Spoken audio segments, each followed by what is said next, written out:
দর্শক আসসালামু আলাইকুম।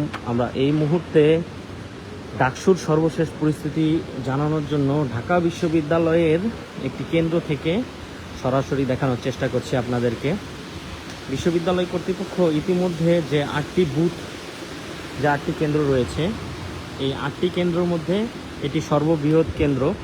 দর্শক আপনাদের জানিয়ে রাখি, ঢাকা বিশ্ববিদ্যালয়ের কেন্দ্রীয় ছাত্র সংসদ নির্বাচন আগামীকাল সকাল 8টা থেকে বিকাল 4টা পর্যন্ত ভোট গ্রহণ অনুষ্ঠিত হবে। দর্শক, ঢাকা বিশ্ববিদ্যালয় কর্তৃপক্ষ 8টি যে কেন্দ্র রয়েছে, এই কেন্দ্রে সর্বমোট 810টি বুথের ব্যবস্থা করেছে। এই 810টি বুথে 40,000 যে ভোটার রয়েছে, এই ভোটাররা ভোট দিবে। দর্শক আপনাদের কিছু তথ্য জানিয়ে রাখি, প্রার্থীরা মোট 40টি ভোট দিবে, হল সংসদ এবং কেন্দ্রীয় সংসদ মিলে। তো এর মধ্যে প্রত্যেকজন যে ভোটার রয়েছে, ভোটারের জন্য 10 মিনিট করে সময় বেঁধে দেওয়া হয়েছে। দর্শক, ঢাকা বিশ্ববিদ্যালয়ের সবথেকে বড় যে ভোট কেন্দ্র, এই ভোট কেন্দ্র থেকে আমরা সরাসরি আপনাদের সাথে যুক্ত আছি। আমরা আপনাদের একটি বুথ দেখানোর চেষ্টা করব। প্রতিটি বুথ এভাবে করে সাজানো রয়েছে, বসে ভোট দেওয়ারও যে ব্যবস্থা দর্শক সেটিও রয়েছে। একটি চেয়ার এবং একটি টেবিল এই জায়গায় স্থাপন করা হয়েছে প্রতিটি বুথে। দর্শক, শিক্ষার্থীরা যেহেতু প্রত্যেক শিক্ষার্থীর ভোট দিতে 5 থেকে 10 মিনিটের মতো সময় ধারণা করা হয়েছে, যেটি লাগবে। এই সময়ই, এই দীর্ঘ সময় যাতে শিক্ষার্থীরা স্বাভাবিকভাবে বসে ভোট প্রদান করতে পারে, এই ব্যবস্থা করা হয়েছে। সেই সাথে দর্শক, এই ভোট কেন্দ্রটি পুরো ভোট কেন্দ্র সিসিটিভির আওতাধীন এবং এখানে ঠিক যে সকল কর্মকর্তা আছে, ভোট গ্রহণকালীন যে সকল কর্মকর্তা থাকবে, রিটার্নিং কর্মকর্তা থেকে শুরু করে পোলিং এজেন্ট সহ যারা থাকবে, সকলের বসার ব্যবস্থা করা হয়েছে। পর্যাপ্ত পরিমাণে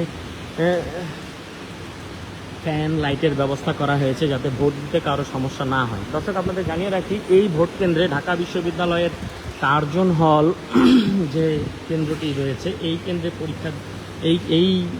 যেটি মূলত ব্যবহার হয়ে থাকে বিশ্ববিদ্যালয়ের পরীক্ষা কেন্দ্র হিসেবে, এই কেন্দ্রে ভোটার থাকবে দর্শক সর্বমোট 3টি হল ভোট দেবে। ঢাকা বিশ্ববিদ্যালয়ের ডক্টর মোহাম্মদ শহীদুল্লাহ হল, ফজলুল হক মুসলিম হল এবং অমর 21 হল, এই 3 হলের ভোটাররাই মূলত এই জায়গায় ভোট দিবে। দর্শক, যে অংশটি আপনারা দেখতে পাচ্ছেন, এই অংশে ফজলুল হক মুসলিমের যে হল রয়েছে, এই হলের শিক্ষার্থীরা এই অংশের বুথগুলোতে ভোট প্রদান করবেন।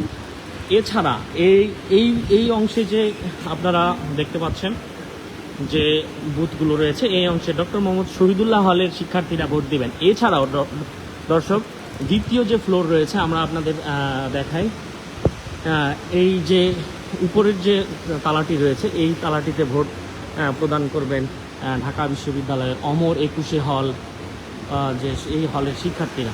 দর্শক আপনারা দেখতে পাচ্ছেন পুরো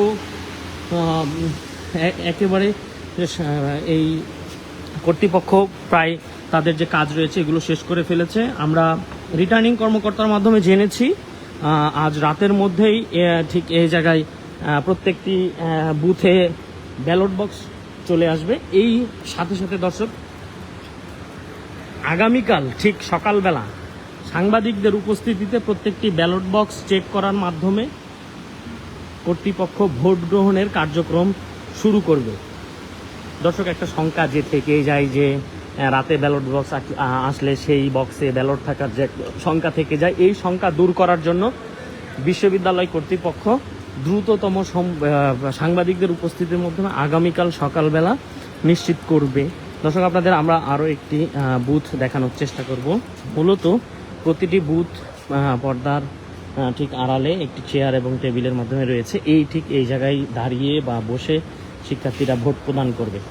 দর্শক আপনাদের জানিয়ে রাখি, বহুল প্রতীক্ষিত ডাকসু নির্বাচন 2000 সর্বশেষ অনুষ্ঠিত হয়েছিল 2019 সালে, যে নির্বাচনে নানান রকম অভিযোগ ছিল। এবার ধারণা করা হচ্ছে জুলাই বিপ্লব পরবর্তী সময়ে এই ডাকসু নির্বাচনে এক ভোট বিপ্লবের যে শিক্ষার্থীরা স্বপ্ন দেখছে, সেই ভোট বিপ্লবের একটি ঘটনা দর্শক এবার ঘটার সমূহ সম্ভাবনায় আছে। দর্শক, আমরা আপনাদের আইন শৃঙ্খলা পরিস্থিতি দেখানোর চেষ্টা করব। বাহিরে ঠিক কি পরিমাণ আইন শৃঙ্খলা রক্ষাকারী বাহিনীর সদস্যরা উপস্থিত হয়েছেন, এগুলো দেখানোর চেষ্টা করব। দর্শক, বিশ্ববিদ্যালয় কর্তৃপক্ষ চেষ্টা করেছে সর্বোচ্চ পরিমাণে পুলিশ, সোয়াট সহ বিশ্ববিদ্যালয়ের যে নিরাপত্তা প্রহরী রয়েছে তাদের এই জায়গায় উপস্থিত করার জন্য। আমরা দর্শক ঢাকা বিশ্ববিদ্যালয়ের যে ডক্টর মোহাম্মদ শহীদুল্লাহ হল এবং ফজলুল হক মুসলিম হল সহ আরও অমর একুশে হল রয়েছে, এই হলের শিক্ষার্থীরা মূলত এই জায়গায় ভোট প্রদান করে।